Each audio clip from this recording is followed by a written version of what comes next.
కమ్యూనిస్టులు కూరిన సీట్లకు కాంగ్రెస్ ఓకే చెప్పిందనే వచ్చిన వార్తలపై సిపిఐ జాతీయ కార్యదర్శి నారాయణ క్లారిటీ ఇచ్చారు. విషయం ప్రస్తుతానికి ప్రచారం మాత్రమేనని కొట్టిపారేశారు. కాంగ్రెస్ పార్టీ నుంచి అలాంటి ప్రతిపాదన తనకు రాలేదని చెప్పారు.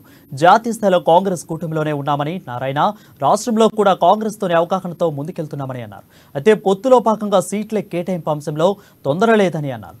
నామినేషన్లను వేసే వరకు సమయం ఉందని చెప్పారు. సమయం వచ్చినప్పుడు పొత్తులు, సీట్ల సర్దుబాటుపై చర్చిస్తామని అన్నారు.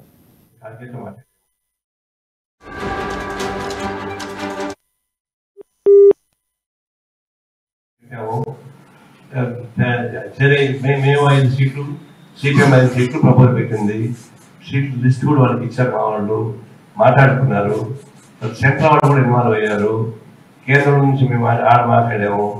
నేనే స్వయంగా ఇక్కడ సెంట్రల్ లీడర్తో వేణుగోపాల్తో మాట్లాడాను. రాజా నేను కలిసి మన అజిత్ భాష ముగ్గురు కలిసి ఏఐసిసి ప్రెసిడెంట్ ఖార్గేతో మాట్లాడాము. ఆ తర్వాత ఇక్కడ కూడా ఇనిషియేట్ చేశారు. సిపిఎంతో వేరుగా, సిపిఐతో వేరుగా చేశారు. వాస్తవానికి సిపిఐ సీట్లకు, సిపిఎం సీట్లకు మధ్య తగువ లేదు, కాంట్రవర్సీ లేదు. అట్లాంటప్పుడు ఇద్దరు కలిసి మాట్లాడి ఉండొచ్చు. సిపిఐ, సిపిఎం సీట్లు తక్కువ లేనప్పుడు ఇద్దరు కలిసి కాంగ్రెస్ పార్టీ అవగాహన పోవాలనుకున్నప్పుడు ఇద్దరు కలిసి మాట్లాడి బాగానే ఉండేది. ఇక్కడ ఏమైందో ఒకరికి విడివిడిగా మాట్లాడారు.